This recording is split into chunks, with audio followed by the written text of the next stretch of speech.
What's up, you guys? Hope you guys are doing awesome. So today I just wanted to discuss about some undervalued NFT gaming opportunities right now that I think a lot of people are glancing over right now. However, just know that this is all not financial advice. I don't know what I'm talking about. I'm just a random dude off the internet. Okay, so let's get into it. So for the intro, during bearish times, there tends to be less volume, right? Less interest in the markets due to the overall price corrections, especially during this recessionary environment. So projects tend to take their time slowly with updates. So what does that cause?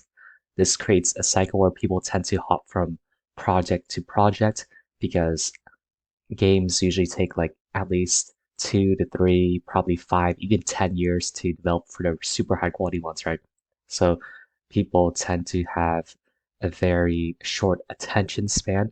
So people hop from project to project, usually new ones where they have like some random update or something, and then people get bored of it within 1 to 2 months, probably within like a few weeks for most people. Then these opportunities or these new projects are usually shilled. So people, projects launch their marketing campaigns to launch it and then they go quiet for a while. So oftentimes the best opportunities are not utilized due to this impatience. And what does this cause? This causes this allows the patient ones to get into the true consistent 100x plays. So let me tell you what I'm talking about. The first one is rare NFT arbitrage. So people get into projects that they don't know much about. Then once they get bored and maybe there's an extreme dip or something, right? So Bitcoin or Ethereum drops down, people get scared. They sell higher rarity assets that they don't know is rare because they didn't research it with greater utilities because maybe they need liquidity or something. They need some cash to pay off whatever they need to. They get bored or impatient with a project due to slower updates from the bear market since those games take like several years to develop, right? Or they don't do enough research. Maybe there's a certain trait that makes a character 20% stronger, or maybe they get more yield overall long term. However, they don't do the research, so they don't know about that because oftentimes the research is you have to read through like a 20 to 40 page white paper, or you have to talk with team members in the Discord chat or in the town hall ABAs, which take more work. So most people don't do it. So most people don't know how rare their NFT is. So this creates an amazing opportunity to swoop up major steals. For example, with Mega Fight Club, there are a bunch of rare chickens on the market right now that have these rare bonuses that will give you like an extra 5% edge along with other high rarity ones. And then, so if you looked deep into the white paper or the website, you know that hens are 40% chance or female, while roosters are 60%. So hens are inherently rare. However, roosters tend to be a better fighter and are stronger. So, however, due to the lower amounts in hens, so maybe you could look for mostly hens since they have less quantity, and then you look for the rare traits like a Doge Diamond or Sapphire, Satoshi Sapphire, and those may be near the floor prices. You scoop them up, wait a bit, and then they'll become more valuable due to the slight shrink boost. Then for Project Alune, if you looked into the Medium white papers discussing how it works, there are 5 different kinds of ring rarities. So some people were selling the third or fourth rarest ones near floor price because they didn't really know what it was about. Because if you look on Magic Eden, they don't really discuss which rings are rare, which ones aren't, since there are the ring rarities and also there's their domain traits. So if you have certain domain traits, they'll be even better. However, most people don't research that. So those are just 2 random examples. So you can spend 15 minutes to 30 minutes looking at the white paper, you chat with the team members, send a quick message like, oh, which NFTs do you guys recommend buying? Like, how do you purchase the best ones in the market? Just for adding in the extra 5 to 10 minutes, you'll be able to make a way better purchase once maybe there's another huge capitulation in the next few months, another big wave down, and then you could scoop up some amazing deals. Then the second one is community fostering. So Same thing, due to the overall negative consensus and lower volume in NFT gaming, there are numerous opportunities to get involved with. First one are NFT game official DAOs. So a lot of these bigger, well-funded games have these community focused DAOs where you can get paid to be active and take leadership roles in the DAO. So, for example, Parallel has a really good one they're setting up, and Mecha Fight Club, they're about to set one up too. So, if you want to get really involved with a specific game, you're a diehard fan of it, a hardcore cult passionate fan of it, then you can definitely become more active. And then once these DAOs get more established in the future, you can probably take a leadership position role because you've contributed so much to the game and you can get paid to do that.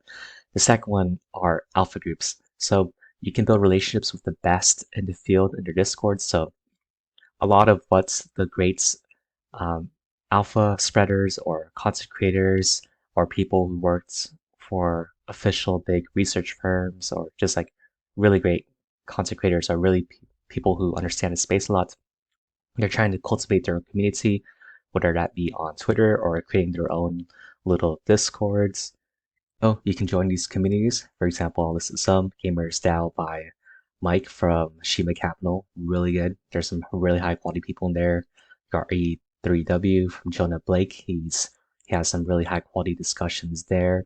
Crypto Gem Server by Iceman Crypto. He's got the latest alpha gems to spread to people, where you can find and join Discords super early so you get the OG role. So those are just a couple, and there are a bunch more that you can join and look for. And these will be really hard to get into. Maybe some of them will be paid memberships in the bull market. And a lot of these people, most importantly, they'll be very busy during the bull market doing their thing. You know, all these research analysts, investment firm workers, and other content creators during the bull market, they'll be busy doing their own thing. So if you get to know them now, you get to know what projects they're getting into, you spread alpha to them, share back and forth, then it'll be really solid for your gains in the bull market. Then for events, for example, you can enter Twitter Spaces with your favorite team members, since barely anyone will enter it, or with your favorite content creators. You get to know people. You can like hit people up to chat or something. Different game nights. So this one's crazy. So a lot of newly funded projects are willing to pay a lot to just have people enter their game nights and participate in it. I've seen people give away like $50 to $100 just for playing like a 2-minute game, which is crazy. So if you're able to recognize these opportunities, then you'll be able to make the most out of it. Then there are other events, etc., even in person too, like conferences or something. Then next one are collaborations. So projects are more open to collaborations due to lower activity in the market overall. So this is usually how it goes. Newer projects tend to give more prizes for engagement and onboarding another established community, while older projects tend to give engagement, right? So they retweet the newer community's posts, do an AMA with them, so that their members can get to know them in exchange for NFTs, whitelist, etc., benefits for the more established community. So depending on which one you are, you can make the most out of that. Next one is career and brand building.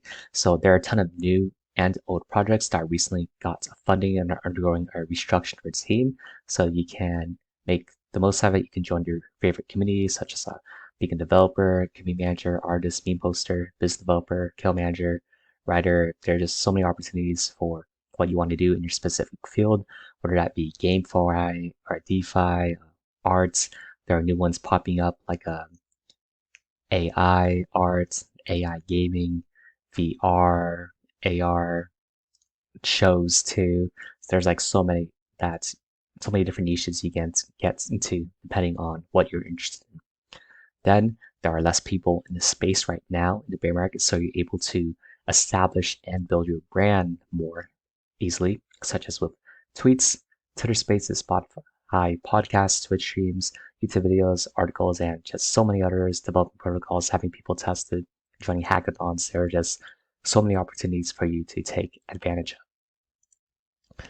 Lastly, uh, since during the bull market, there's a lot of noise, it's a lot harder for you to create a unique system that can create a little positive feedback loop to help improve everything with each other. So you can, for example, with what I mean with this one's like maybe you write research reports for different games, you give feedback to the games to help improve them, and then for whatever games that you find have really great teams, really great fundamentals, great community, great gameplay, all the other good stuff, you can become more involved with those communities that are solid. For example, you create content for them, join their DAO, become moderator team member eventually, with the other roles mentioned in the previous slide, etc. Then from becoming really involved with them, you get secret opportunities such as token allocations, whitelist, pre-sale prices, NFT airdrops, alpha group access. I think that's probably more valuable than anything I just mentioned, right?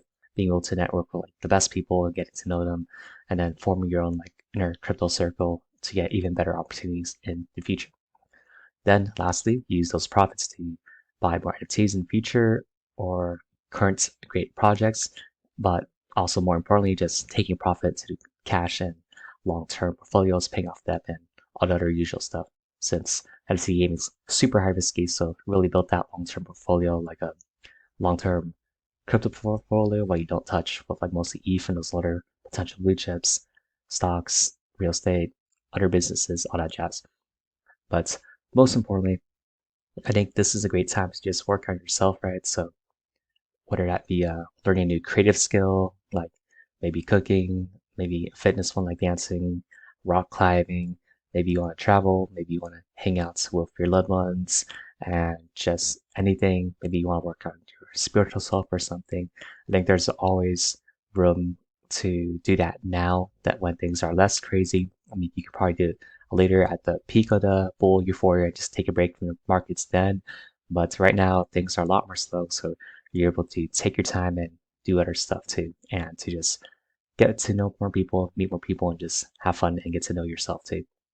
But yeah, that's about it. Thank you guys for watching. Let me know what you think. Let me know what you think are the other best opportunities in the market right now. And yeah, talk to you guys next time.